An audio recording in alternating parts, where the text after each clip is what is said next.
nganga nyangana bu madwara imadwara nganga bugarara bugarara. My grandfather would bring me here, little one time, and big one. I know this place. This is my country. My grandfather's country. This one now. This river.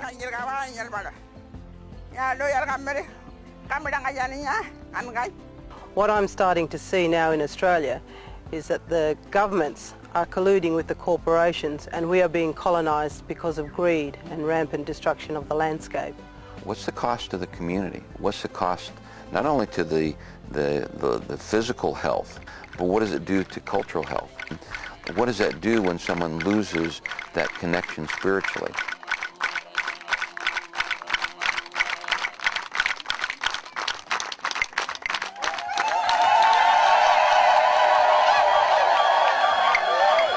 We never born got money. We got enough money from government. We getting food and clothes, that's all. That's the money we're using. That's all. We don't have the money. We don't need money. I think it's a very important time when we, as world citizens, need to pay particular attention to what is happening in the Kimberley. There is much to learn from Indigenous people in regards to our journey of humanity and where we can take the world in terms of our learning. Clean water. We can run the country, we know what the rules are, we never forget. Together, shoulder to shoulder. We know what's right and what's wrong. Sorry about that, but we still got our culture. We still got our role. We still got a role to play.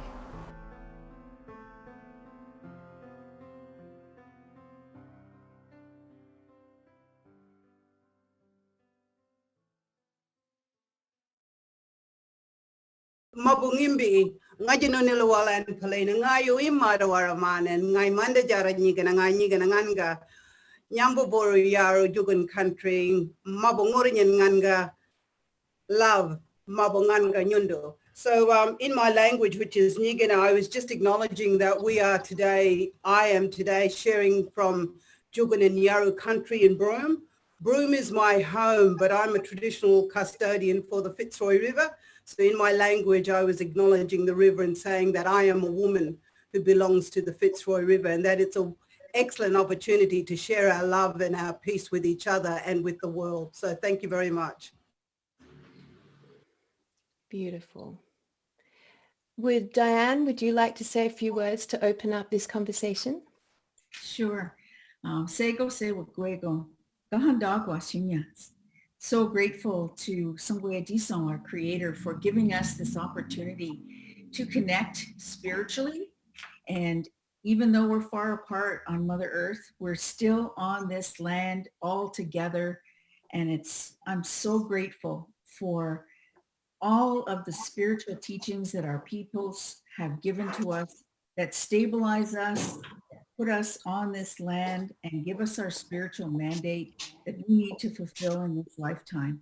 And to be able to meet together and to celebrate the land and celebrate the spiritual evolution of humanity is a total gift to me in this year of 2020. And I thank you all for the privilege of it.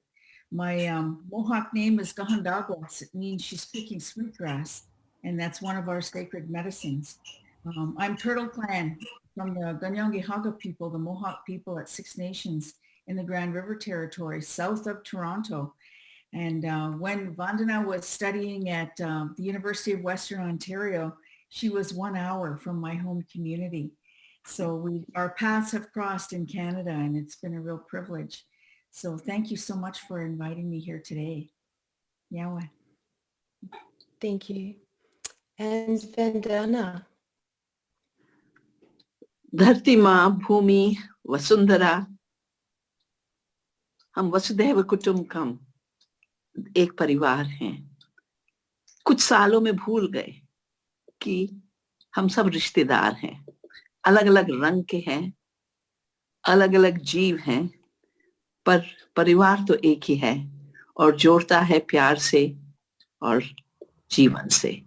और यही हमारा धर्म है, इसकी देखभाल करना ही जिंदा रहने का रास्ता है, पर हमारा सब में ऊंचा धर्म है। I took the names of different names of Mother Earth. India believes so much in diversity. The deep India believes in diversity. The imposed India is a monoculture of the mind. And I took some of her beautiful names and said, you made us all relatives, one family. And the colonizers and those who mimic colonization have spent a few hundred years trying to separate us from other beings, from each other, basis of colors and religions. And it's a joy to be here with two other beautiful women and you to celebrate our oneness. Thank you. May I start the conversation by asking, how important is sacred ceremony in the New Earth energetics in relationship to agriculture, food, and human health?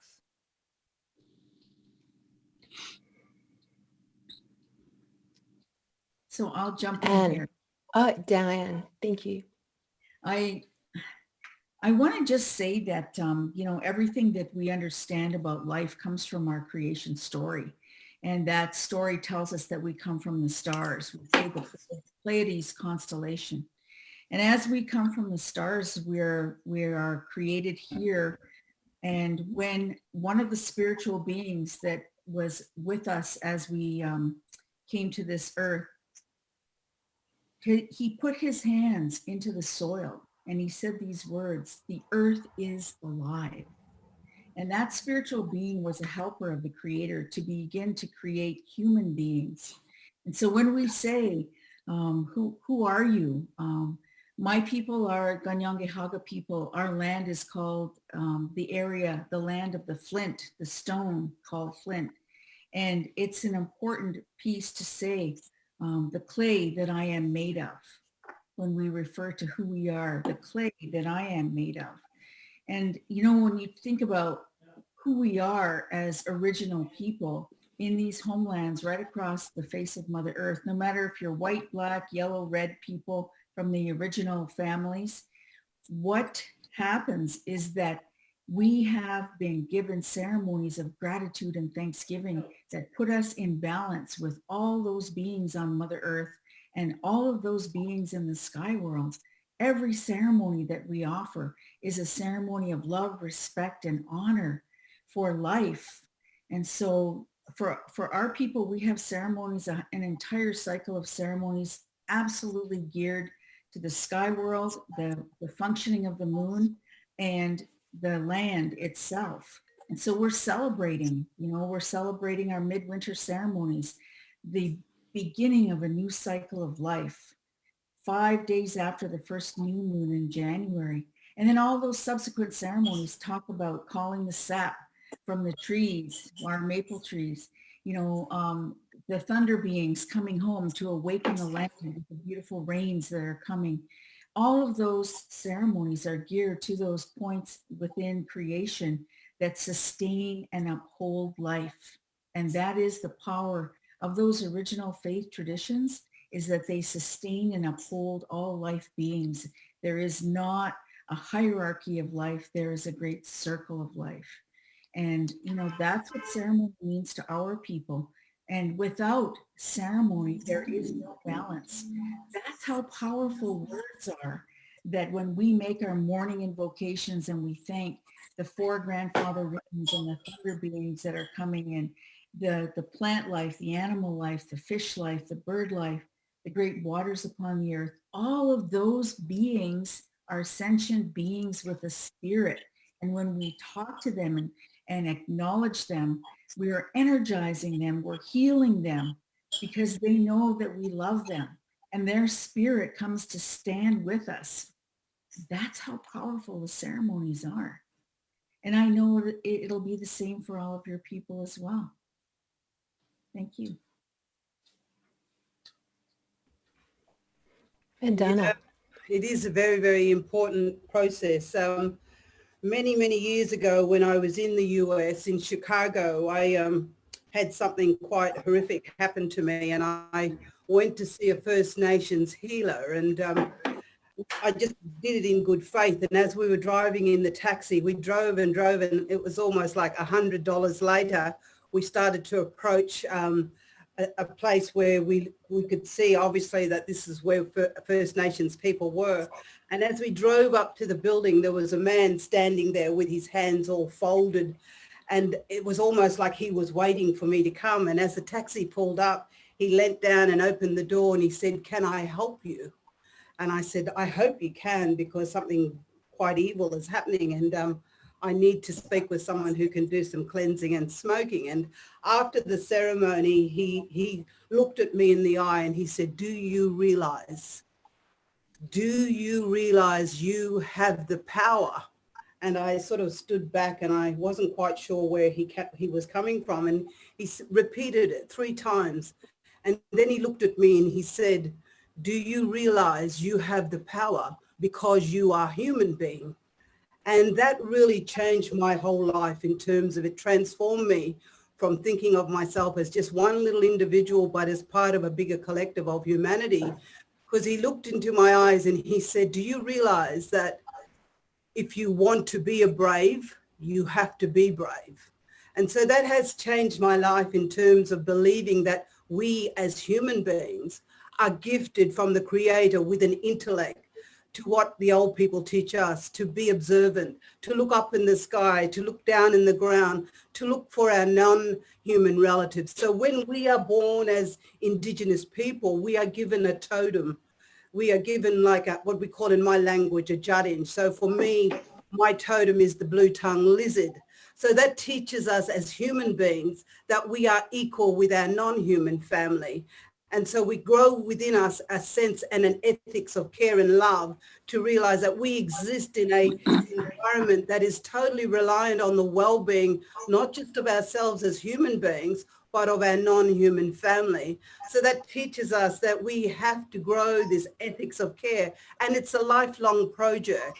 So, one of the things in this world is that someone said to me, "Oh, the Extinction Rebellion believes that if humans are so stupid, they will befall their own ill destiny. And don't worry, the planet will be fine because it will right-size itself and it will continue." And I had to pause for a moment, because what I thought about was very quick. And I said, yes, the earth is a living system. It will rejuvenate and heal even without humans, but it will be lonely without the vibrations of human beings. So ceremony is so critical in terms of having that connection, that connectivity to the land, so the earth can feel our feet when we dance, when we sing, when we give voice to country. So from that perspective, what we're saying is that this is all of us working together.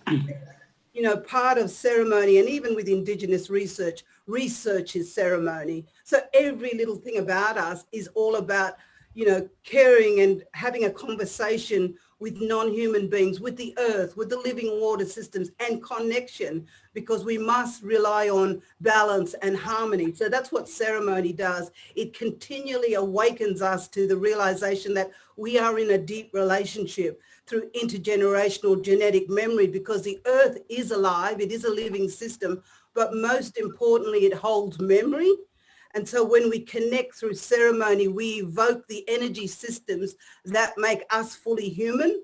And so therefore we can connect. So ceremony is so critical in terms of the work that we must do, but also in terms of showing the earth that we are connected and that we respect it, and that there are processes that need to legitimize our engagement. So ceremony is so critical. The songs, the dance, the connectivity between these systems, between human to human, but between human and non-human, are very, very important.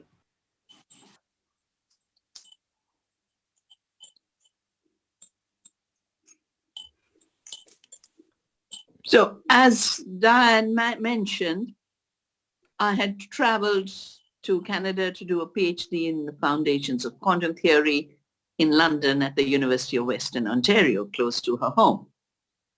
And I thought that was my life search, just going deeper into the quanta, because, you know, it's been a century and you can't solve the puzzle of life at that quantum level. So I said, I'll spend my lifetime puzzling over the quanta. And the two things that made me go deeper into our relationship with the earth and into agriculture was, of course, this beautiful movement of women from my mountain region. I come from the central Himalaya, and women came out when the forests were being logged and we were having floods and droughts like we are having with intensified climate change. But I always say climate change begins first on the land. Every harm you do that reaches as pollution in the atmosphere is a residual effect of harm you've already done to Mother Earth on the land. So climate change is a derived impact. The first impact is violence against the earth. And my sisters just came out and said, we're going to hug the trees. We're going to hug the trees so you can't kill them. You'll have to kill us first. And the movement was called Chipko, which means to hug. And I feel deeply that us three sisters gathered from across the world, actually the length and breadth of the British Empire, from Canada to Australia and India, that in a way we are doing a Chipko of the earth in our lives. It was 1984 that led to massive protests of farmers in Punjab. Then it became very violent. 30,000 people were killed in Punjab. Our prime minister was also assassinated. Then more Sikhs were killed across India. And as I watch my brothers and sisters, the farmers, sitting in this freezing winter night on the roads outside Delhi, my mind is taken back to 36 years ago when they were trying to do the same and they were not listened to. And Mother Earth kept getting harmed. 400,000 farmers have committed suicide. From being very prosperous and the givers of food, they have been reduced to destitution and debt. So I decided 36 years ago that I was going to search for a path of non-violent farming, non-violent to the earth, non-violent to farmers, non-violent to our bodies, because eventually that cycle that begins in the earth connects us through food and the health of our bodies. And if there's one thing this pandemic should teach us, it is the disconnection that leads to disease and healing. And as Diana called it, the circle of life. The circle of life is embodied in the circle of food. I call food the first currency. So I've been saving seeds because I didn't accept the fact that the Monsantos are creators and GMO means God move over. And the word Navdanya of the movement I started in 1987 means 9 seeds. Where did this come from? Ceremonies.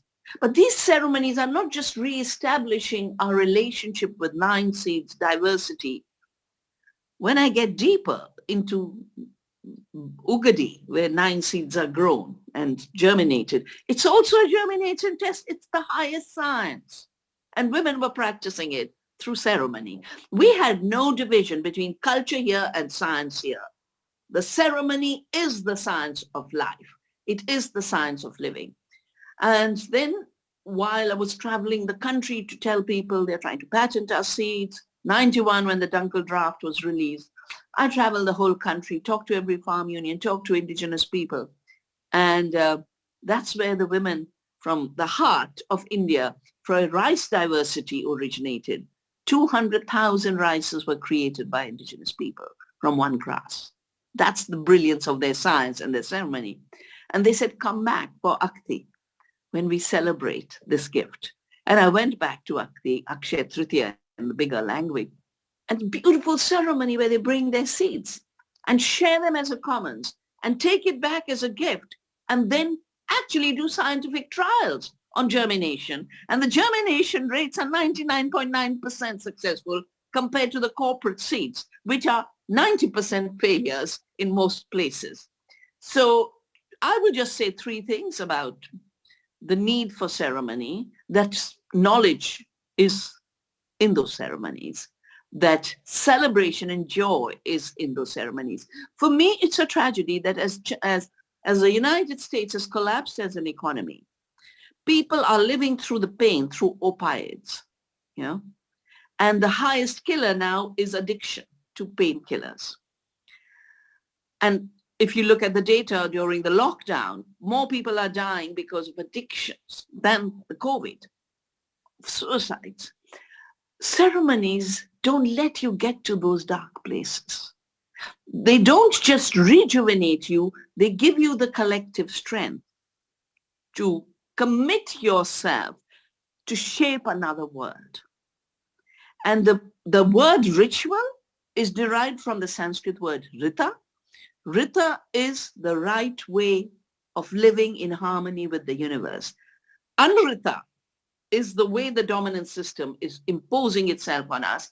Anrita is violating those basic universal laws, the laws of Mother Earth. So Rita gives rise to ritual. Ritual is our renewal of our relationship with the earth and the cosmology that allows us to imagine a balanced relationship. And that's why I am particularly happy about this dialogue and this conversation.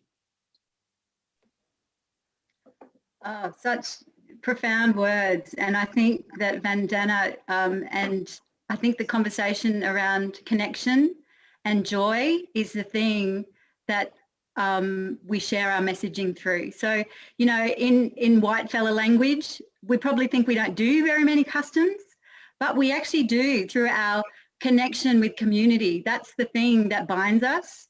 And I think, you know, I look at what's happened in Australia with these terrible droughts and how we've gone through such devastation to see the landscape go brittle and the effects it's had on our communities and our mental health. And the one thing that has brought us together is the connection. And, you know, I feel like it's the song and the dance and the celebration of our communities and the diversity in our communities.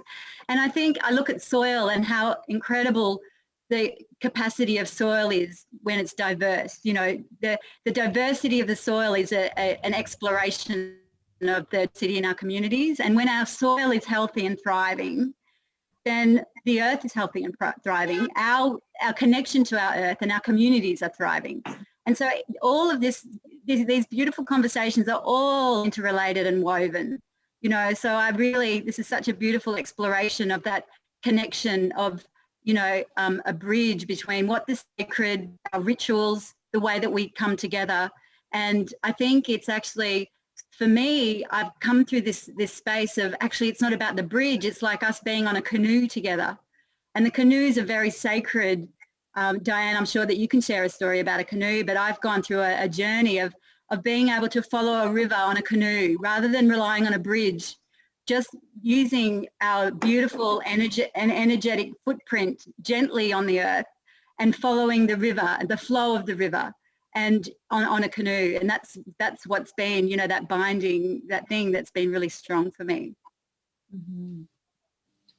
You know, I had a dream about 2 years ago, and in my dream I was standing by the shore of a river, and I was with a lot of young people, and we were going to do a traditional dance. It's called a stomp dance. So I had 2 rattles in my hand, and I looked out over the water and I saw a bird approaching.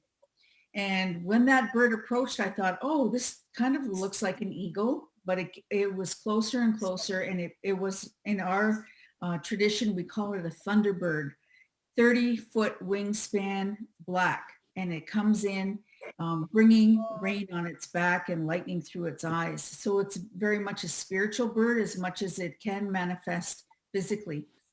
When that bird landed on a big rock, it spoke and it said, if you really want to heal Mother Earth, you are going to have to stand shoulder to shoulder. And, you know, I think that's what this conversation really is about. It's about that consciousness of the mind that is fueled by the spirit. There's a spiritual evolution of humanity that is unfolding now right before our eyes. And, you know, all of the prophecies of every indigenous nation point to this point in time and say, when you see Mother Earth suffering, you will see these things unfold. And so in our longhouse, we have Kaihuyo. Every year, our spiritual leaders get together and they remind us of all those prophecies that were given in vision in the early 1700s. We have seen them all come to fruition now. So what we are seeing is that there's a turning point for humanity, and some people are going to listen, some people are not. The organizations of the world that are not founded on a spiritual grounding are going to collapse. And we are seeing that all around us. And who are the people who are going to lead out of this big mess to create the new institutions are the humble people, the people who live closest to the land, the people who understand the language of spirit to be able to communicate with all of those plants that are behind you, and the trees, the waters, the winds, the air. That's what our spiritual training teaches us to do, is to speak that language of the spirit and to understand what we have to do as human beings to be able to bring ourselves more in alignment with those natural laws. This is a turning point for humanity in so many ways, and, you can look at the economics of it. You can look at, the addiction that Vandana talked about. And I work in that field, in the city every single day. So at Canada's largest hospital for mental health and addiction. And so 9 years ago, we were told in one of our ceremonies that the greatest threat to humanity was going to be mental illness. I want to share with you a concept that we have in our way of life, and it's called Satni Gonala, and it is take care of your mind.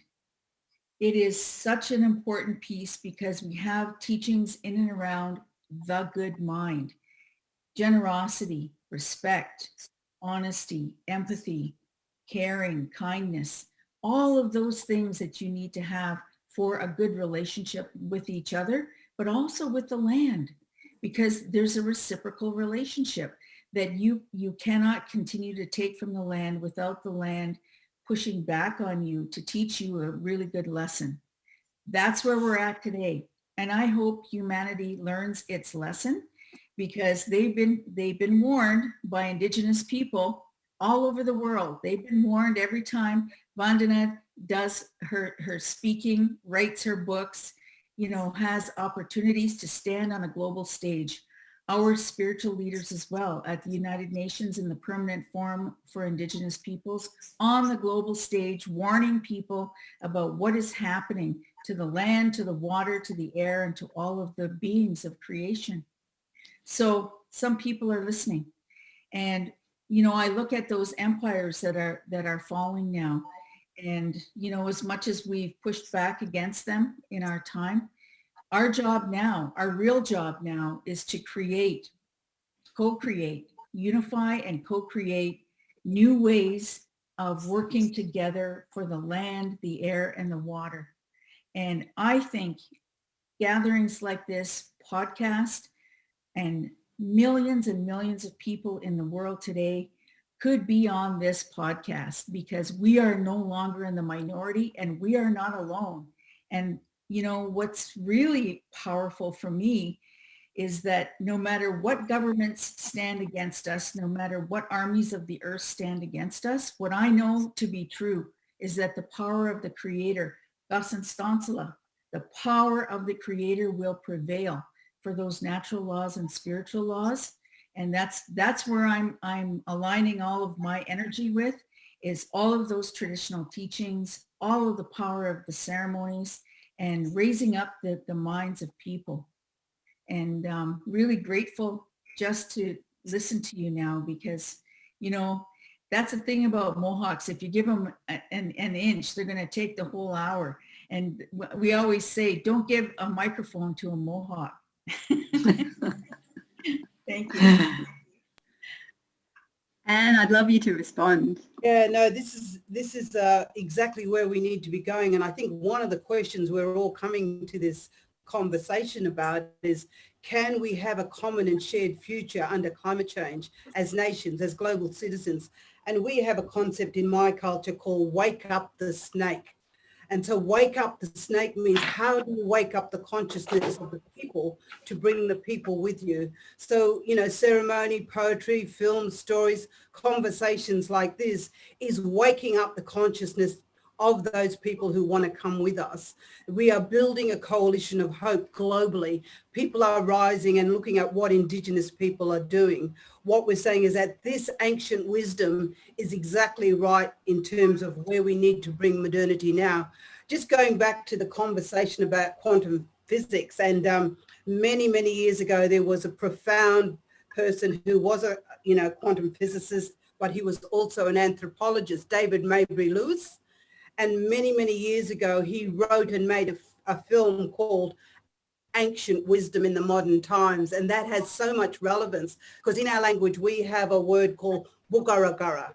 Bugaragara is not just the dream time. Bugaragara is the beginning of time. It is the past, the present, and the future fused into this moment in time in which we must act ethically. That is what quantum physics is all about. How do we bring the future into now? Because what we're seeing is that these young people who are inheriting the world we are co-creating are inheriting it now. They're living now. We need to show them that there is hope and that we are building this coalition of hope.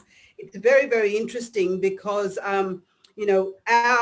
it's not in terms of elitism, but we are the oldest living culture in the world here in Australia. We have been living and shaping the Anthropocene in living in harmony and balance from the beginning of time. So we have lived in a peace framework all over our nation of all of us coming together and connecting. It's very, very interesting because in 1684, we had an Italian map maker come to the Kimberley, and he painted a beautiful map of the Kimberley, and in his language, he wrote land of peace.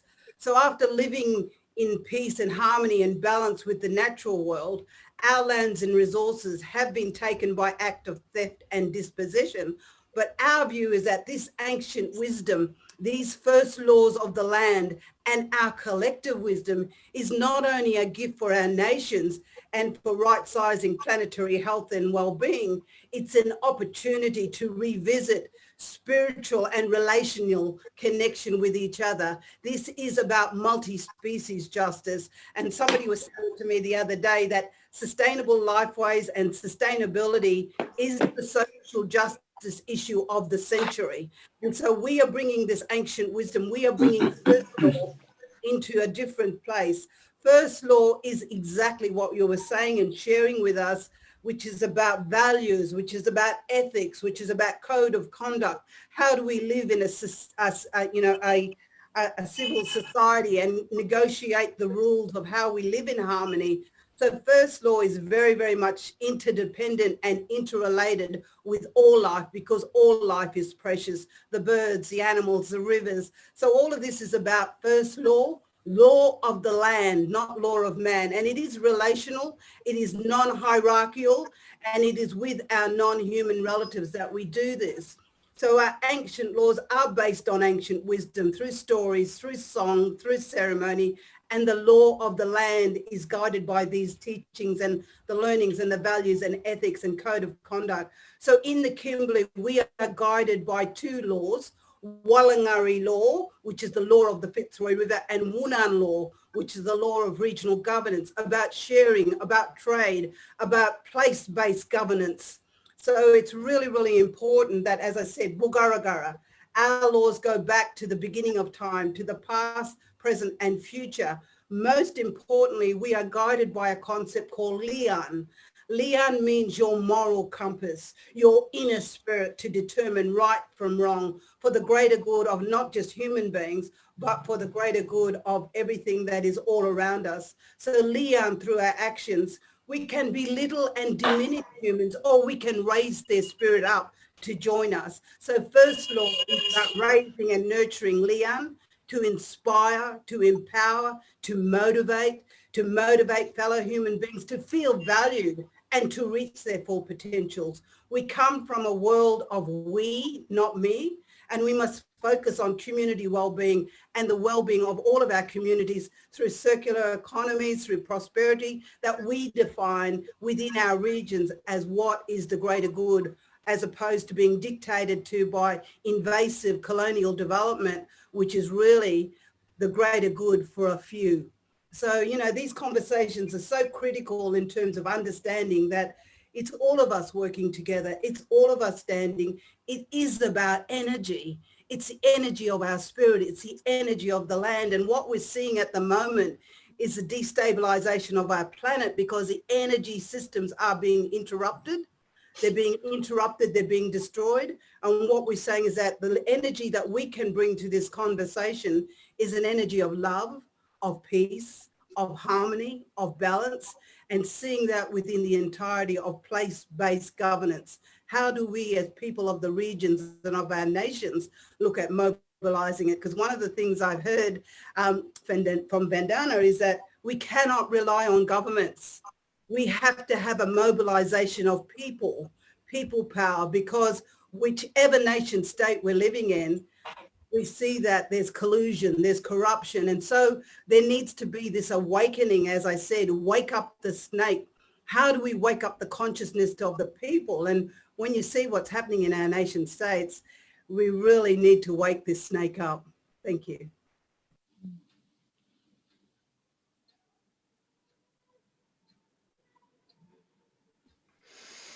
Well, we are definitely moving into an amazing time here on planet Earth with, I would love to discuss your individual perspectives on the events occurring on the 21st of December. We're literally ushering in a new era. And for me, that I refer to that as the new Earth energetic template, where we are actually in a state now of gratitude for all of this toxicity that has rained down on us. Literally a war on consciousness, because it's brought us to a flip in polarization between service to self and back towards service to others. So we're moving into this fantastic, great awakening, and we are communicating with millions of people all around the planet now. And from my perspective, we are about to move into ultimately huge dramatic step towards planetary regeneration on a scale that we have never seen before. And with that, a massive shift in human renaissance through cultures and communities. So I would really love to hear your perspectives on the events that are occurring on the 21st of December, 2020, which is only 4 days away.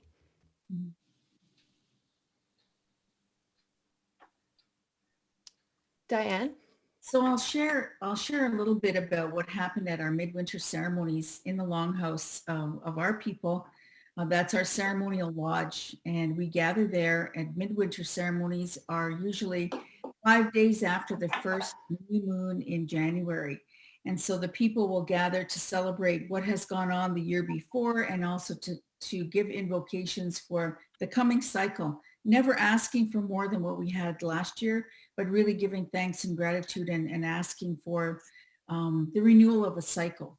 And so in our way, there are set ways of giving prayers and invocations and songs. And they're all parts of a ceremony that need to be acknowledged and put through one after the other. And so our spiritual leaders stood up in the longhouse last year, and they gave us a message. And that message was, it was well received by the people. I can't say that all of us understood it. I didn't, I can say that I didn't fully understand how expansive that message was going to be. But what they said was that the year of 2019, when you look at our cycle, so from 2019 January to 2019 2020, they said everything we have done in that 1 year has been prayed for. So we have prayed for all of the plant life, all of the animal life, all of the beings in the waters and in the air, the thunder beings, the grandmother moon, the stars that represent our ancestors, our brother the sun, the great waters that are upon the earth, salt waters, fresh waters, rain waters, birth waters, the mineral life that is underneath our feet to the smallest microbes. So we have prayed for all of those elements of creation on the earth, over the earth, and in the sky world, because our duty as human beings is to recreate the magnificence of the sky world here on the earth. So they said everything has been prayed for from cycle to cycle. Now we want to tell you that the year of 2020 is going to be the year of miracles upon miracles. And you know, what I can say to that is that, you know, I sat there and I thought, in my own life, every ceremony that I've gone into, I have always prayed for the young people. I've gone into 4 ceremonies a year that were 4 days of no food, no water, dancing and fasting, sometimes all night, and certain ceremonies all day, 4 times a year. And every time I went into those ceremonies, I always took my prayers for the young people, that they would build a magnificent, beautiful society that's in tune with the natural laws of the earth and the spiritual laws that are universal for all of us. We can all agree on peace. We can all agree on love. And so that year of 2020 for me was a complete change of course. It brought us as human family to our knees, knowing that this smallest microbe, this little virus, can change everything in an instant. And, you know, if there was ever anything that needed to humble the human family, you know, we got it this year. And we here in Canada have not seen yet the worst of it. So we're going into a long winter. However, you know, when I think about December 21st, 22nd, what I'm seeing and what I'm feeling is that dark night is over. That there is a profound light that is coming that's going to shine into the souls of humanity. And some people will admit that light and others will ignore it. And you know, that's their free will, that's their choice. But something is going to happen to human family that is going to raise that level of consciousness in a way that we've never seen before. And that sense of need to unify, then it's no longer just up here in the mind, oh, we should, but it's in the heart. We need to unify. This is all about us standing shoulder to shoulder to heal Mother Earth. Remember the dream that I told you about? Stand, if you want to heal Mother Earth, you must stand shoulder to shoulder. That's the period that we're going into now. And, you know, I never mind about government. I don't mind thinking about, you know, military, because, you know, we've had our share of military oppression against First Nations people, and we'll probably continue to have. However, you know, that power of the Creator will outweigh any of those other pieces. And what I can tell you is this, that when you understand that language of spirit and you have a faith in the Creator that is unshakable, you will turn hurricanes from a particular direction to another direction. You will cause rivers to flow that have not flowed for generations. You will find that there is life in soil because you are loving that soil, and putting your hands of love into that soil brings life back into the soil. So it is what we say is that spiritual love that will empower us. And there's only one currency that's going to be important in these coming years, and that is the currency of love. And how do you manifest love inside of you, within your family, within your clan, within your nation? How do you manifest that love, and how do you share that love with other neighboring nations with you?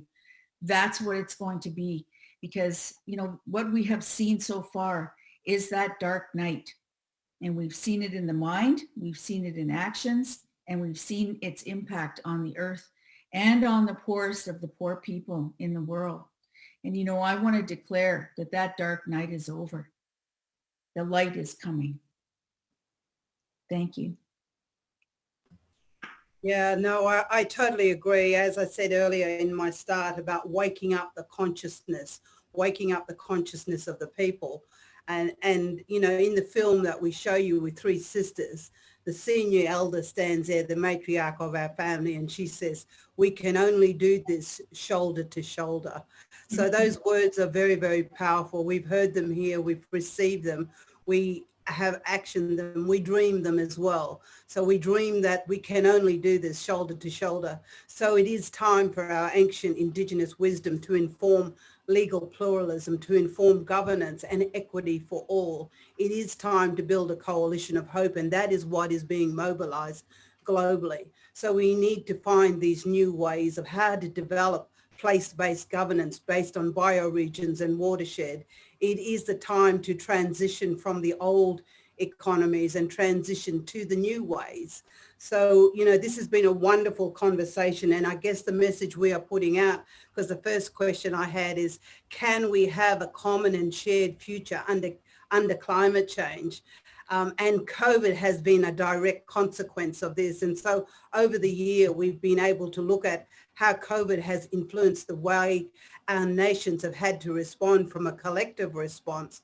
So it is about how do we transition. It is time for us to redefine what it means to be a human being, to have intellect, to have thought, to be able to transfer over time from the past to the present for the future.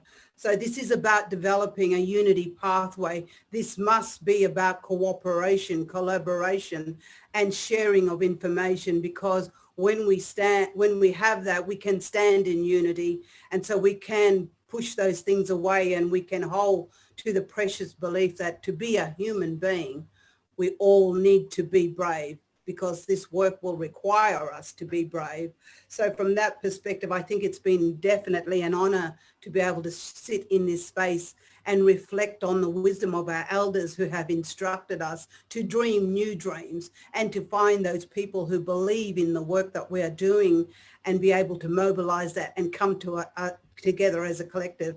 I still stand with the view that we are all Indigenous to Mother Earth, and that we must all do our bit wherever we are, because the earth and the living water systems and the sky and even fire is watching us. And so the earth does hold memory. It is waiting for us to do the right thing. We are, as a collective, coming together. We all need to stand in unity, because this is the pathway that we're on. So I thank you for this time to help reignite the need that we are dreaming a new world. We are reclaiming what we were given from our Creator, and we are doing the best we can now, with the hope that our young people will not have to take the journey that we have led, and that they will see that they are, through their own due inheritance, and inheriting a world which is powerful, which is beautiful, which can show that we can create new economies which will not be destructive, and our living waters and our rivers will continue to sing with the birds and the humans.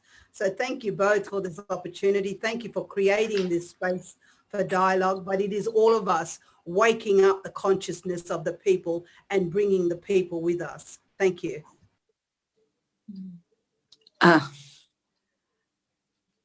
I want to also express my gratitude to celebrate the oneness across cultures and the synergy that comes forth through self-organized emergent energy. I think colonization didn't just harm the lands and people they colonized, and it was a violent experience, and it's not over. When people say, but you never speak about capitalism, I said, tell me what it is beyond colonialism. You know, everything about the so-called capitalism is a new name for continuation of colonialism. Extract, enclose, privatize, and put down and call the most sophisticated cultures barbarians, who have to be civilized with the worst of violence. So energy, in a very, energy is the energy transition we are in. And the energies that are phasing out are the fossil fuel age, the idea that energy lies buried from 600 million years of nature's work, and that's energy, is already the first illusion. That's not energy. Because to use it, you have to create a lot of violence, where you drill it, where you mine it. Australia is connected with India with the new mine, and your people are rising against it everywhere in the world. The world's, the tar sands. Why do you have to squeeze oil out of tar sands? It's a very inefficient system.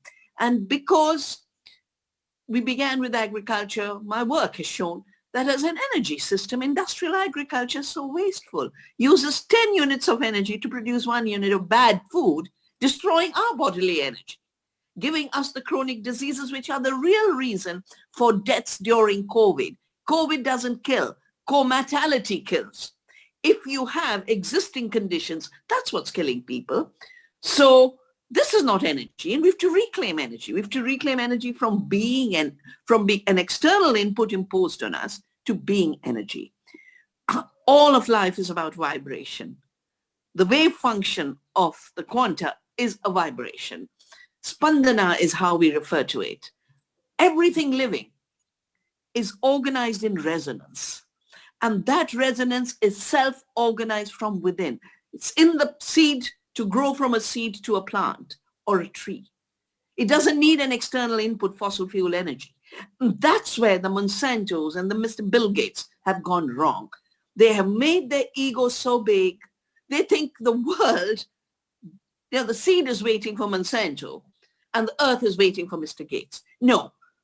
I think the ceremony we need on 21st is to tell the poison cartel, the Monsantos, the old colonizers, the new colonizers, the past, the present, the future, and say, no, you have surrounded yourselves with such deep, violent emotions. We say no. The no from the deepest conscience is what Gandhi called satyagraha. The ability to work from your inner energy, your inner consciousness, to know when the laws of the land, the laws of the universe are being violated. And therefore you must align yourself with the laws of life and the laws of love, and disalign yourself with the laws of money and the laws of brute power. And, even plants, we had a beautiful scientist, J.C. Bose, who worked on electromagnetism in plants. He's one of the founders of electromagnetism. And he did amazing experiments how plants are living. And I'm just thinking of the new kind of pollution. Fossil fuels gave us climate pollution. Toxics gave us poison pollution and all the cancers of the world. I think part of the new transition is to be aware there's a new pollution being created, an electromagnetic pollution. And that this is harming bodies, it's harming other beings. And I think our moment is different because while Australia was far away, India was far away, Canada was far away from England, from that little island nation that colonized the entire planet. And they used to say, the sun never sets on the British Empire, it set very badly, and the Brexit is going to make it sink even more. And the sun doesn't. It rises and sets across the earth. But what the greed of the 1%, I have a book called Oneness versus 1%, the greed of the 1% or 0.001% has unified the world in a sense of this is wrong. This is not lawful. We need a change.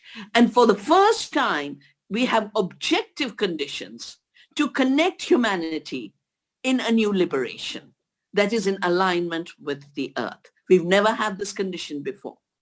And so it is a special moment. And when people get overwhelmed, I always say, but the seed begins small. It doesn't worry, oh, I'm not the tree. It just does its work as a seed to become the plant and then the tree, or become the food that we eat. So we should not worry that we are not big to start with, that we are small in living circles of currencies of life and love, and that circles of small multiplied manyfold is a very big circle. Giganticism is a disease. The only organism that doesn't know how to stop growing and become big is the cancer cell.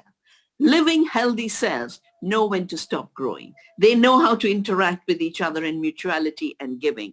So we have to move from an era of colonial grabbing, taking enclosures to shoulder, which for me is reclaiming our commons, reclaiming our common humanity on one shared planet. It is a beautiful moment, inviting us to do the best that our ancestors taught us, to learn from them and do it in new ways for very strange times.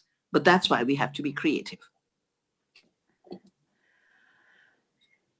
you know, one of the things that we keep on sharing is that this beautiful saying that we keep repeating. It's like a ritual for us, and it's take heart, for the earth's ability to regenerate has been vastly underestimated. Mm-hmm.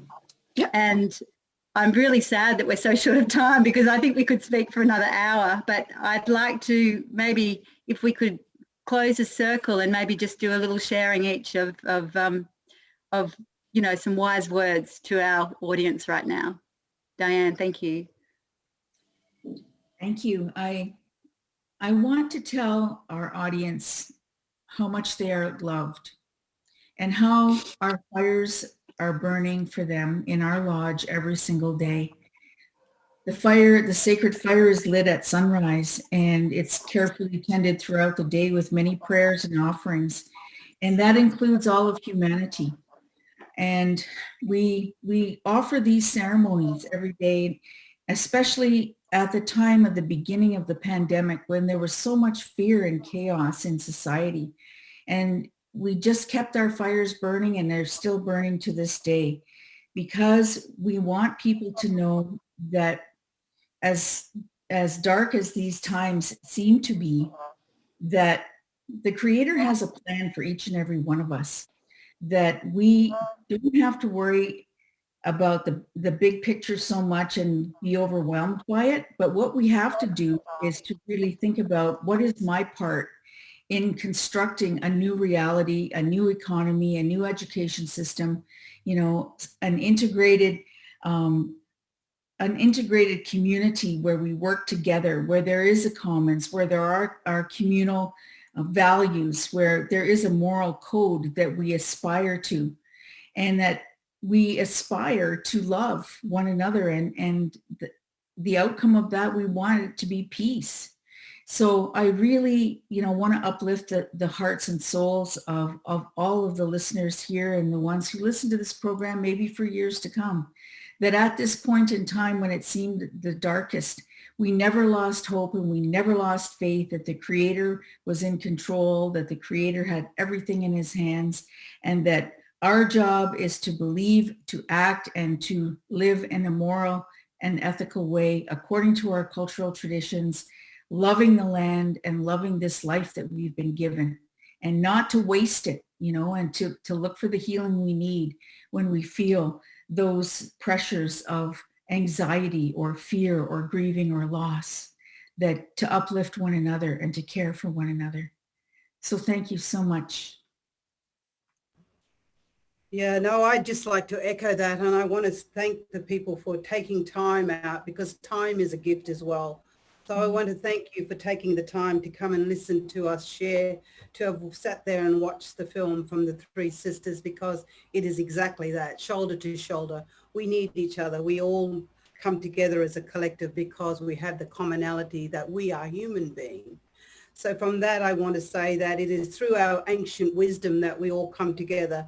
The first law of the land, not law of man, and our collective wisdom is a gift to our nations and indeed to the planet, for right-sizing the planet for health and well-being, that we need to revisit spiritual and relational, that this is about multi-species justice, not just justice for humans, but multi-species justice, that this is interdependent and interrelated, and that all life is precious and sacred, the birds, the animals, the river.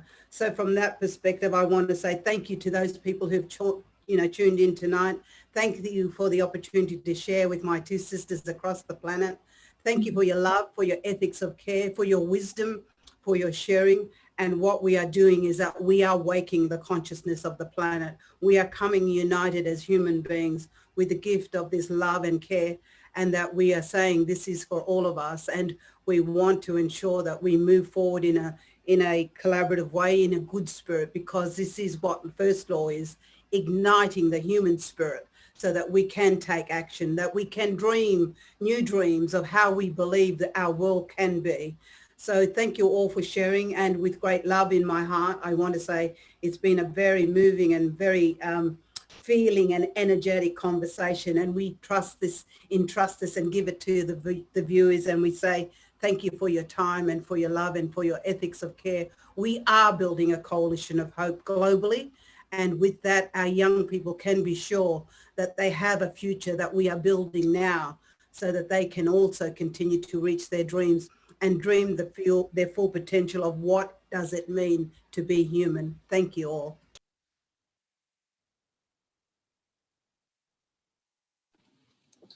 This year of COVID and the year of lockdowns has intensified the sense of exclusion, intensified a sense of helplessness, and a sense of disposability, because millions have lost their livelihood and work, their food, their homes, everywhere in the world. And the word that came out today in the conversation was the word currency, which means literally to flow. That which connects. What connects us to each other is life. What connects us to each other is love. What connects us to all of the web of life is food. The web of food is the web of life. What connects us is water. What connects us is gifts. Giving connects us.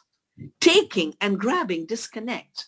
There is no scarcity in those other currencies that we have been made to forget. There's a scarcity that the money machine has created in money.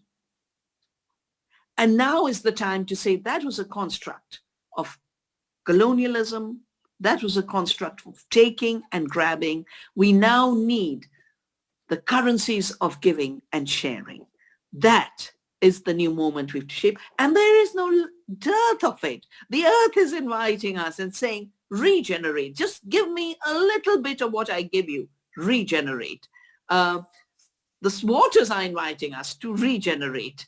And our little giving back to the earth in gratitude, our little gift of gratitude, is where the seeds of regeneration begin.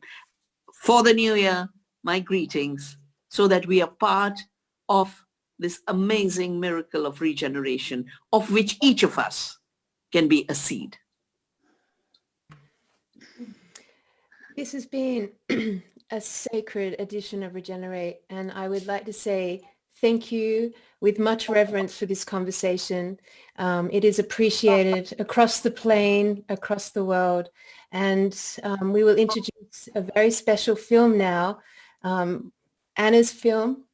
And Helen, if you want to lead us into the film, I'd like to say good night, everyone, and thank you from the bottom of my heart. And thank you. And we will now be watching Anne's beautiful film, The Three Sisters. And it's all about these beautiful women in the Fitzroy. So thank you, everyone. It's been an absolute pleasure. Goodbye.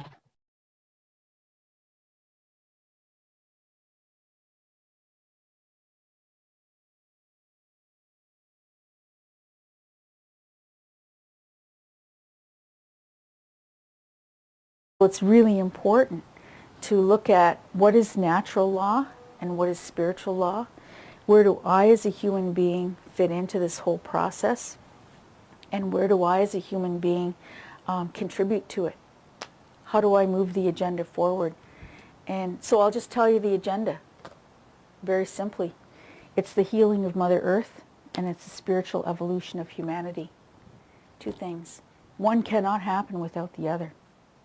We have to evolve spiritually to a higher mind, a higher level of consciousness, in order for us to do the right things to heal the earth. So I'll check back with you in a year. You can report to me how you're doing.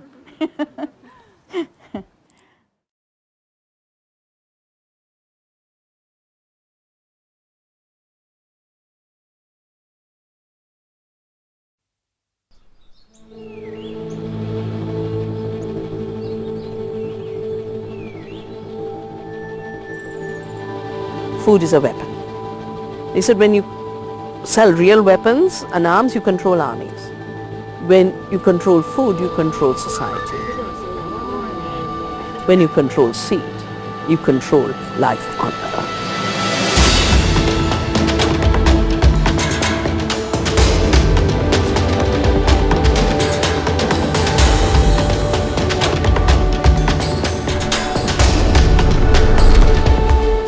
It just so happens that throughout history in every culture, it's women who kept the seed.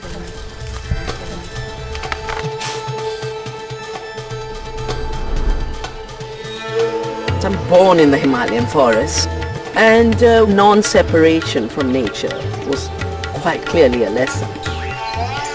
We had a classroom out in those forests. I chose as a young child to do physics, even though the schools I went to didn't offer it, because for me, physics was about understanding how the world works. So at the end of it, I did a PhD in foundations of quantum theory, and it's quantum theory that taught me how to make connections.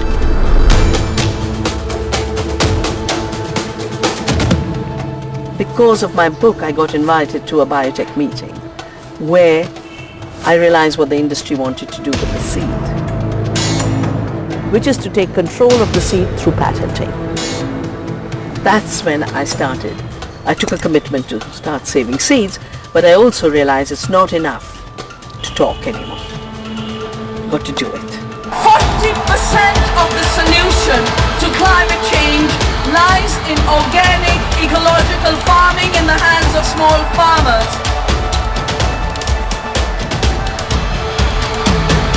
Can't wait for governments and corporations to make the shift. People must.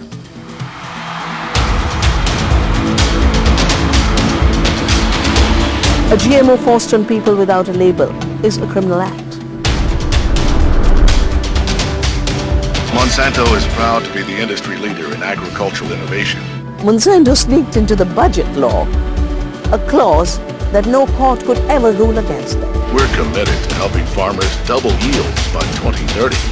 GMOs haven't produced more. There's only one way: ecological farms, small farms. And yet we get the propaganda: without GMOs people will starve, without chemicals people will starve.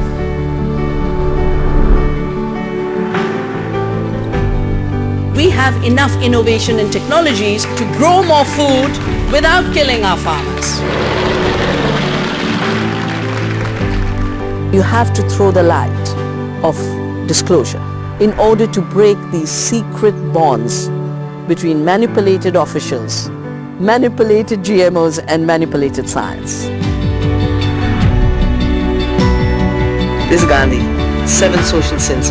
Politics without principles, wealth without work, pleasure without conscience, worship without sacrifice. If I hadn't felt the imperative to come back to India, both to answer the puzzle of the disconnect between big science and big poverty, as well as just the surge to give back. I didn't know how I'd give back, but I had to give back.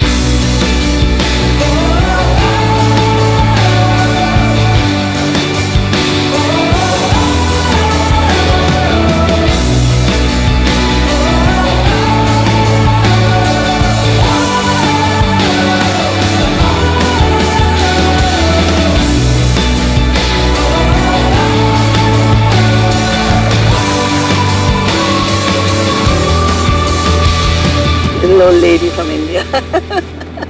Why does she drive you nuts?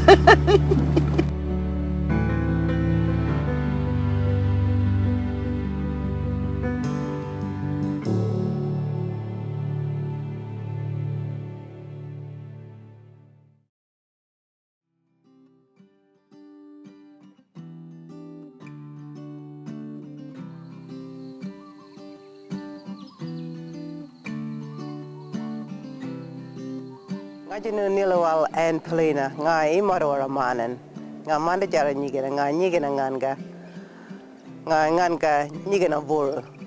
My name is Diane Poelina. I'm a traditional owner from the Lower Fitzroy River, and I'm speaking today on Nyikina country. As a Nyikina person, we are told very, very early in our upbringing, and part of our cultural identity is the story of Wunyambul and how Wunyambul created the river, and part of that is the song cycle. The song cycle is the whole story that talks about the creation of the river, and through that the journey of our ancestor Wunyambul, and how Wunyambul travelled along the river with his family, naming the places from the very beginning of the river right through to a very significant place called Regen. Everyone who has an association with the river, whether they're Aboriginal or not, talk about how important the river is And so for Nyikina people, it is a special, it's a special place. It's a sense of our whole creation. It's a sense of who we are as Imatawara people. Imatawara means belonging to the river. Nganga, nyangana buru, madawara, Imatawara nganga, bugarara, Imatawara bugarara. We talk about Unjumo, Nyikina you talk. Malo kamalinga, inara kamalita, he belong to Madawara, he belong to river. We come here talking about the story. Nganga yang arinya nganga, pangalegara jibaba ni, ubani, chukuru ni, Nyikina nganga, roll ginjana. One name now, Nijing Creek, Najing. No, Najing. Although I, from Murray, and walk, I am just Majala. Look on what all. Punyumbun. Moklema Pujumaman. Palo, Pulere. Chal Pulere Balo, Mokchi. Majala Mok, Lemai, Pachi. Mok. Korwanuela. Pocho. Mijalana, Rajongare Baloga, finish him right and no more left nothing. When you would start any kind of thing, any kind of feed, any kind of fish and feed. Even find them now, Mijalagan. That's what all. Right? Even see I all the fish for one. You have been poisoning that. What all? You have been poisoning. Finish. This Mijirijan, where they've been talking about this water for fish like this, and they've been poisoning my beer. All this little rock here behind me, that's full of rock they've been putting but for fish, to kill the fish. Kuwak yusiran, kiramulas pia. Pambogar, majeriwal gara mana det? Nyakadin maman, nyakadin bro. Mijala. In ngolakan kaya putin kan wanjar. Ngolom ba, beal. Ngan go. Paya. Lakiran. Ngondong anywana ramaji wela. And take him a fish, take him what, they've been poisoning him, take him, give him his wife. Malo laurinji, malo charamba, malo walanga, malo parijar. Kurang amaginya na chal. Ngedgap pojong orinja. Miliar ngulin manjalan jalan miliar. Kululululululululu irin. Kedariran. Wanyang ngulin manjalan kulululululu. Niya, honyumbo. When he even see him that yung ko krap. Even it I'm gonna make it about finish. When you move in start before the Madawara River.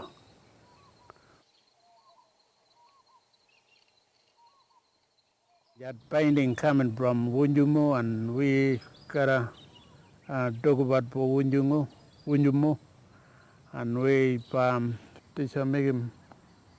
make him good. Everyone might look back. Young people, new generation, the Wunjumu might bring him up and make him work. He made a rule.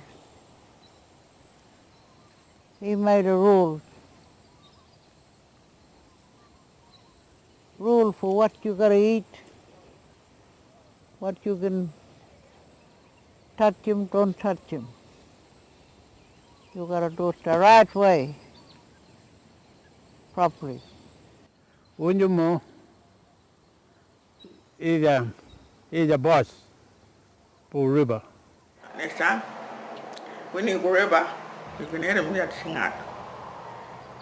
When we're fishing, we can hear them there. Ooh! Oh, who's singing out what? They sing out. That's one you know.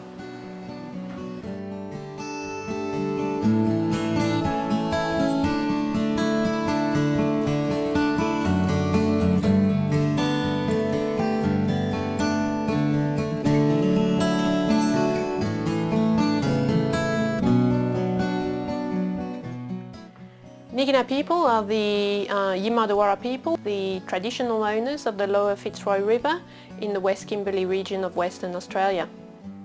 My name is Magali McDuffie.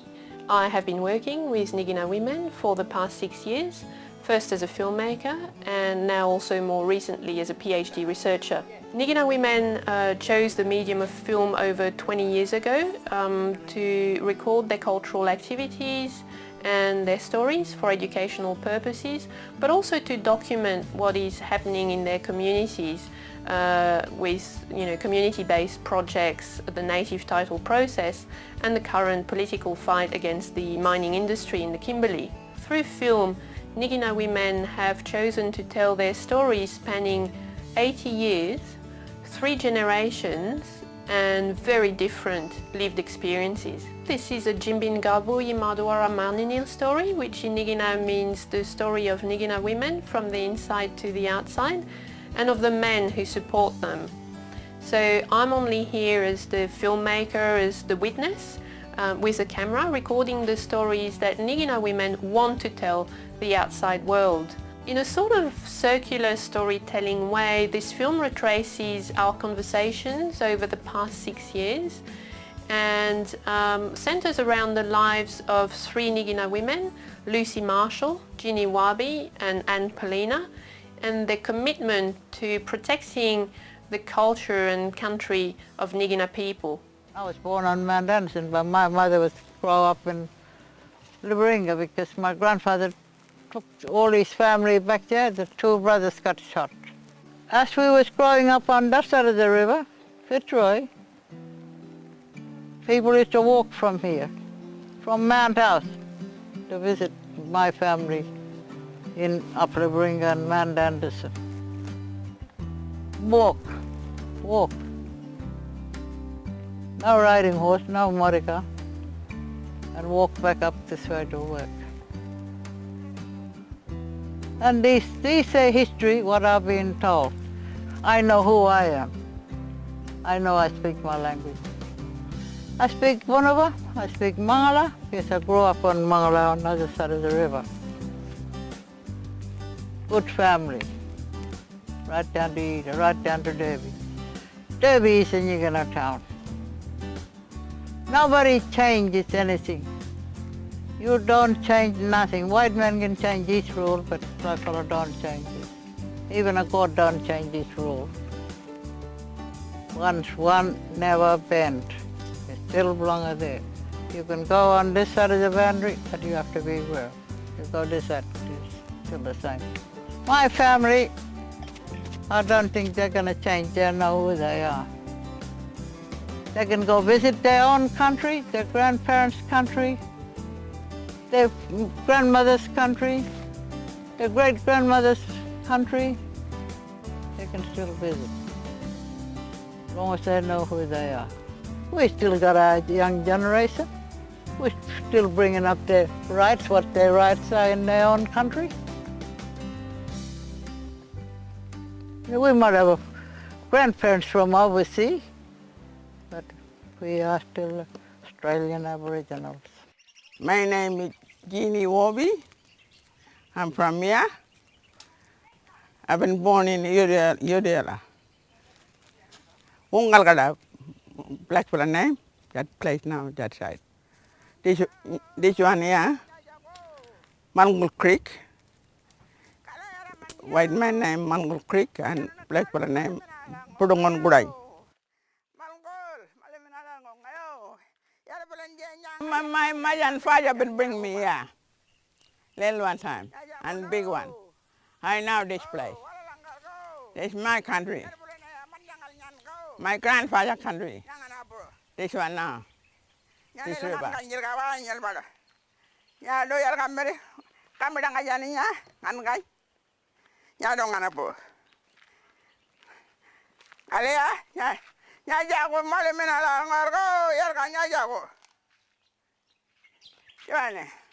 Kalau ngayan jual malangkol,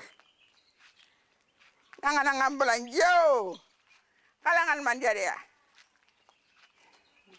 Alea, pono,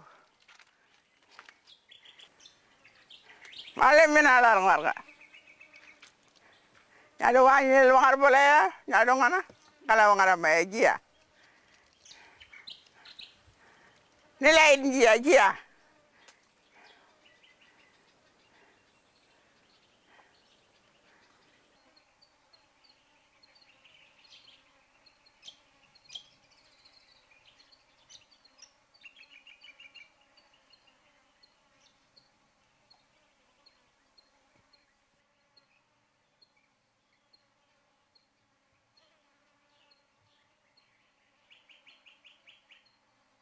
We came here a long time. We never knew for them. All right?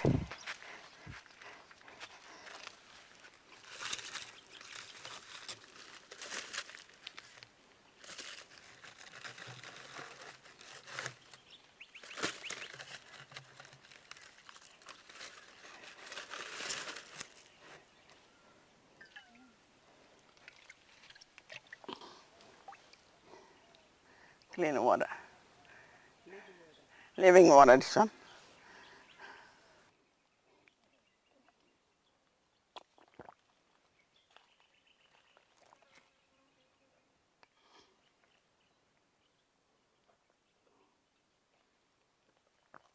Living water, this one.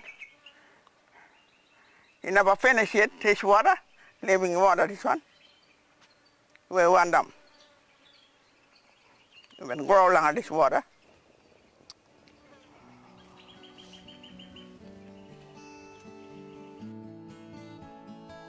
I was born in Broome and I grew up in Broome. So Broome's my home, it's where I spent my childhood, it's where I first had my association with Yawuru traditional owners. I've done, lots of interesting things with my life. I originally went into nursing and then decided to go into the field of education. I've been an academic, I've been a lecturer, I've nursed all over the state, and a few years ago I wrote a doctoral thesis looking at the impact of colonisation on Nyikina people and the influences of government. And the most important thing that I found in my thesis was that to some extent government has actually contributed to Aboriginal disadvantage, and in particular Nyikina people in the West Kimberley region of Western Australia. So several years ago when I was working in Lismore, I had a phone call from my cousin brother Robert Watson, and there was an invitation to come out to Bulgunja community and start to build on the dreams that we had talked to my uncle Ivan Watson about. And so there was a great opportunity to come back to country and to have a home and to have a sense of belonging, a sense of space, a sense of this was my traditional lands, because this was where my mother was conceived and this is where she grew up and spent her childhood. So it's such a wonderful place, and I knew from the moment that I first turned up there that I felt a sense of peace and a sense of belonging and a connectedness to that country. There's many memories that are on that place that I know that I'm now sharing, that my mother shared. To be able to lay out in the night sky and look up and see the stars and think, well, this is what my mother saw and this is what my grandmother saw.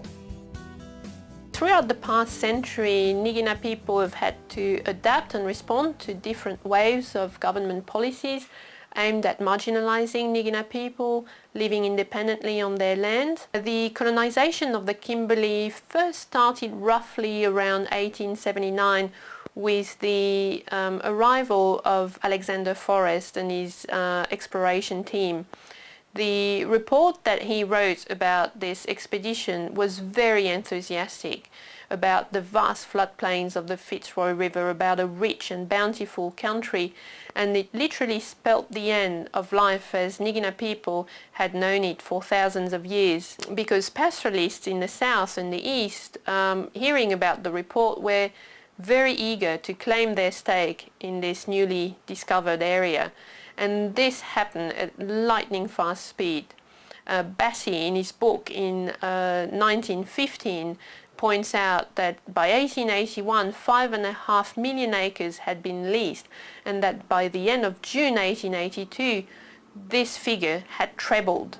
Historical documents, police reports, newspaper articles of the time really only give a glimpse of what life must have been like during this violent period of colonization for Aboriginal people in the Kimberley.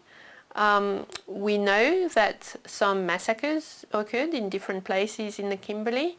We know that people were executed for not respecting the white man's law. We know that people were put in jail for cattle or sheep spearing. We know that people were taken away by force from their ancestral lands to come into the towns of Broome and Derby, brought in as cheap labour for the pastoralist industry, for the pearling industry on the coast, to build roads in chain gangs. So this was an extremely violent period which really shook the foundations of Nyikina society to their core. I think it's really important to understand history, to understand pre-colonisation and post-colonisation, understanding how the Kimberley was developed and how that relates to how different parts of Australia was developed. For instance, some of the practices that white people practiced in Sydney, they were still practicing it over here 130 years later in the Kimberleys. They were still culling people out for the purpose of just getting people off the country.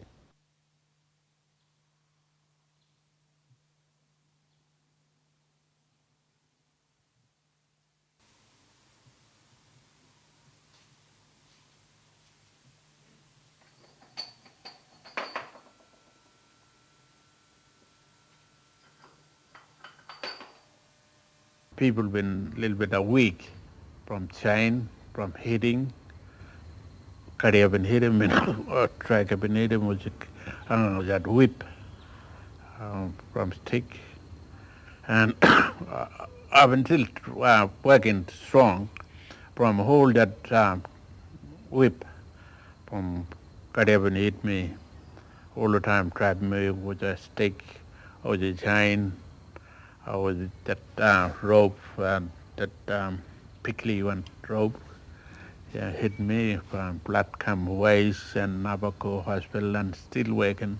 I'm in a child house in all my place, Look at one of them, whole people from long way, all the police force.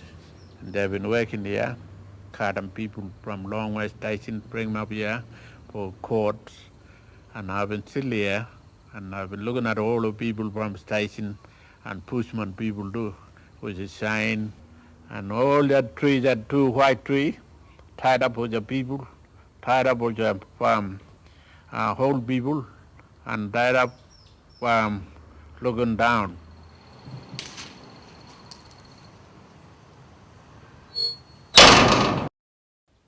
Then you look at how it was sought to stop killing people. Then the assimilation policies came in and they were putting people either into missions or people became fringe dwellers on the stations, living on the outskirts of stations because they saw them as an important part of labour to build these industries. Young time and we've been working here, working like a missus. Working here plate, washing plate. When we're ready, we'll lay table. We put them knife and fork. We just never put them. And we put them lamb table. This kind of, we knock off work and we go camp and finish a little bit, have a rest and come back and have a shower and we lamb table now. All right. And we get them that plate, we wash them. Put them away. And we wait now, pudding now. We're washing again, Clean up everything, kitchen, clean up table, chair, floor, clean up, do my everything. At work, we could watching clothes now. You know, watching, we're watching like that. We're boiling copper, seed and everything, we boil them. Right, we take a mud, we rinse a mud now, rinse a mud. And this kind, everyone seed. Rinse a mud, we hang them up now, hang them up, hard work. Watch them hang, this kind. That's why I got a week now, this one, from work. You know what kind of white man? He don't have marriage supper. Gotta wait. Gotta wait until late. He have supper. When we go there, everybody sleep. Working hard. No money. We never have money. And we only get them clothes, free clothes and soap and blanket, and mosquito net. That's all we get. And clothes. That's all. And tobacco. So throughout this time of suffering, of violence, of radical cultural upheaval, Nyikina people somehow managed to maintain their culture and language.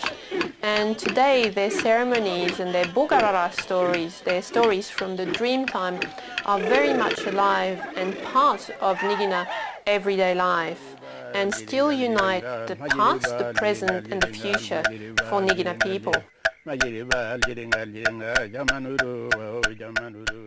The sort of cultural knowledge is, it's in a sense, it can be very unifying for the generations. It can be what brings people together. Especially while I was young, growing up out on the station, I was involved in a lot of the cultural camps and things that were being run. So I can say, in terms of my own experience, what being part of culture was like, and going out bush and hunting and hearing the stories, hearing Wanyambo, I can say it was really valuable to me. We have a duty of care to transmit the knowledge from the elders to the young people. We have a duty of care to grow new leaders, not just Nyikina leaders, but new leaders who will lead the Kimberley into the future. In the very beginning, one of the things that the leaders, particularly our chairperson Lucy Marshall, wanted was to be able to have and build the Nyikina Cultural Centre. We see this as the knowledge hub that will hold a lot of the learning and the teaching through the Nyikina lands and waters. It's very, very important to their culture coming here to the white man building to teach them. Because it's very, very important to learn their language, learn, see, think. Got to be very aware of everything what's going on. In the sky, down in the ground. Yeah, we know our culture, we know who we are, we're not somebody. We know where our boundary, we know how many language we speak. We know where our parents come from. We know where they belong to, where their roots are. We know that. That's what who are. Respect our culture. That's what it's all about. We want the money to teach them English, Aboriginal language, respect one another. Lucy Marshall and Jeannie Warby have shown very, very strong leadership in terms of the Nyikina cultural actions. Over the past 10 years we've developed books, we've developed stories, we've started to develop a Nyikina cultural database. We're just about to produce our Nyikina dictionary. With Modular Inc. we have worked for a number of years now to put these stories together, and so we tell the traditional story, a little bit of an introduction. It's in Nyikina language and in English, and with illustrations of a specific site in Nyikina country. Then there's a second story about the emu and why the emu has short wings. What did they say to him? Ngane wangurane maranga. Kananganja, emu, You're going to come one short arm. You're going to always have short arms. Yeah. Yeah. Jeannie's a very passionate person in terms of being able to keep language and culture alive, and she has committed much of her time in a voluntary capacity and has now taken that to a new level where she's been working with Ginny Westwood to produce the world's first Indigenous software package, and Jeannie is very excited by that, and she's really made a valuable contribution and has been extremely dedicated to ensuring Nyikina language and Nyikina stories, and the vision for Nyikina people remains into the future. So part of the strategies that we've been developing is looking at micro-industries, looking at the opportunity to showcase and market what we've got on country, the conservation, the biodiversity, the culture, and to be able to produce small micro-development as part of a whole package to look at how each little area, each little group can influence development in their own way and contribute towards a macro concept of developing the Kimberley in a sustainable way. Part of the story, part of my journey is that I've been very, very fortunate in being able to collaborate with a very important person, Ian, my partner. As academics, one of the things we looked at was how could we create a wilderness centre, how could we create something special that was innovative and could be entrepreneurial. We created the Modular Wilderness Centre as a campus in the bush. We wanted to be able to make ourselves sustainable and build our own resilience through having a sustainable economy, employment for our local people that brings money into the community. But we also wanted to create opportunities for people to learn in the wilderness setting, so they're able to learn information about Indigenous culture and also about the environment. The sorts of industries that the Modular Wilderness Centre will be promoting is things like tourism. So not only creating opportunities for international visitors and people from around Australia to come to the Kimberley and learn about Indigenous culture and about the wilderness, but also to create opportunities for young local people to learn about the tourist industry and also learn about how to engage the environment in a really sustainable way by being involved in land care practices and other ways in which they can build the sorts of industries that they want to be involved in and will take us into the future. It's really important that we diversify within our local region in terms of the sorts of enterprises that we start, because resilience really relies on diversity. This atmosphere of hope, of energy, of new dreams being built underwent a radical change with the arrival of Colin Barnett as the Premier of Western Australia.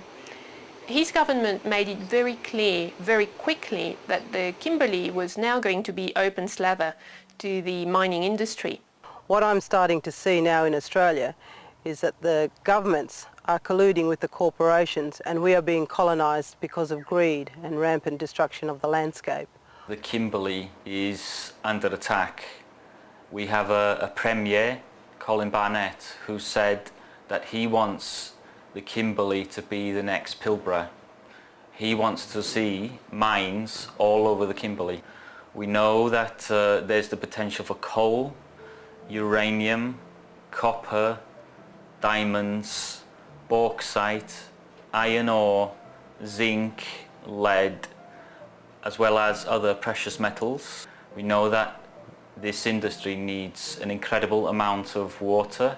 We're really concerned that groundwater would be used and what that would mean for all the pools and the billabongs along the Fitzroy River, particularly in the dry season. The Fitzroy River, or the Mudawarra as known to traditional owners, has been listed as a heritage site for the whole of the river.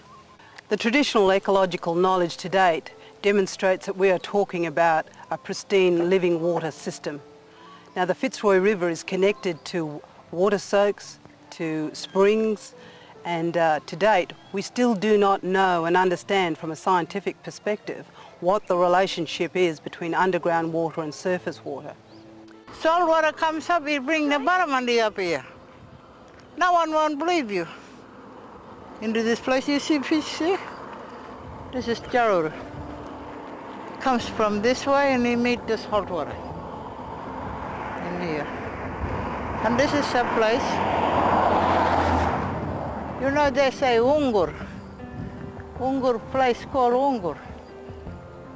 Come past here, and this spirit from here, he said, well, I'm going. I'm leaving Jaruru, see? Just leave this country, just move on. This Ungur Jaguk come here. And this is what they call Jaruru. Ungur Jagune Pendilen Manana Jaruru Ngamangari. Jagune Pendilen Manana Jaruru Ngamangari. One of the things that's really impacted on the landscape has been a real rush for mining. There was a proposal from a mining company to mine thermal coal on the Fitzroy River. I think it's a very important time when we, as world citizens, need to pay particular attention to what is happening in the Kimberley. There is much to learn from Indigenous people in regards to our journey of humanity. They think that we people here dumb to our land, but they don't quite understand what it means to us. We have things here that been handed from our great-grandfathers, and as this generation now still carry on the past, and this is more important to us. Even our sacred areas, those are the things that we really don't like the mining people to ruin up. That's the argument we have with the government all the time. But government don't hardly see what the point we really get at. They like to just take what they can see. They just don't know how much they hurt our feelings. It hurts our memories and our families and our young generations. But we hope this time will come when other governments might realize that there's a human being, hardly can read and write, but he still has protection over his land. What he can see, what he can hang on to. Country belong us. Place in a country. River and sea, for fishing, and not for mining. Now mining here, now mining riverside, now mining in so lot of side. Now mining. I'm telling you. We're not on the poison. Poison in river. We're on the river for any kind of fish. That's one. We've been born on a river. We got a strong culture. We can dance for this river. We are strong people. One of the issues that often doesn't come up is what is the real cost of some of these mining efforts? And in terms of often the companies might say, well, the cost is whatever the cost of the equipment and the immediate removal of the earth and the labor costs and all that, without talking about what's the cost to the community? What's the cost not only to the physical health of people, whether it's ingesting different materials in their lungs or whatever, like lead in children, the impact on their physical health, but what does it do to cultural health? What does that do when someone loses that connection spiritually? What does it do when a sacred river is so polluted that people can't go there to have ceremony, to drink the water, to bathe, or to do whatever they did traditionally in that river? What does that do to their sense of identity, to their sense of self-esteem, to their sense of who they are as Indigenous people and as in relationship with Mother Earth? And what we've seen, what I believe, is that that continued process of constant attacks on our self-esteem, on sacred sites, is one of the contributors to post-traumatic stress. So it's not just physical health, it's our mental, it's our emotional health that has multi-generational impacts. We are the native title of a hold of the ground. Our paddock, our boundary. Up at the river, climb up and go down. and he goes back down to sea. And there is no blackfellow name. I said, oh, don't be silly. They got every blackfellow name right across there and across over the side. I said, every dialect language goes far as their boundary and that's it. Julian tell you. You cannot cross over that paddock. People know their boundary. That's where we drove past. And so we never set out to be political animals in this process, but the leaders who I'm working with are very strong in terms of what we need to do, because not only are we as traditional custodians have a right to the land, we also have a responsibility to care for the land and all of the other creatures that coexist within that. So in more recent times I've become a Shire councillor with the Broome Shire Council, and it's been an interesting journey in terms of making me more aware of the planning reforms that are being developed by the state government and how planning reform also encroaches on the rights and the responsibility of local government. So in order for us to have the right to speak from our heart and about our own lived experience and to some extent to talk about the injustice that's happening on country is to look at connecting with different opportunities, to look at connecting with different people and networking and being able to say how can we have a voice in regards to what's happening and how can we bring some of this knowledge that we know of these experiences not only to people in Australia but to the world. And so part of that process is that the three of us have become involved with James Price Point, with Walmadan, and we were able to work with these senior cultural elders but also people like Mick Michael and Paddy Nyirawara and the traditional owners from Walmadan, and to be part of that process and part of that standing up for country and talking for country and providing a view that everything can't just be about money.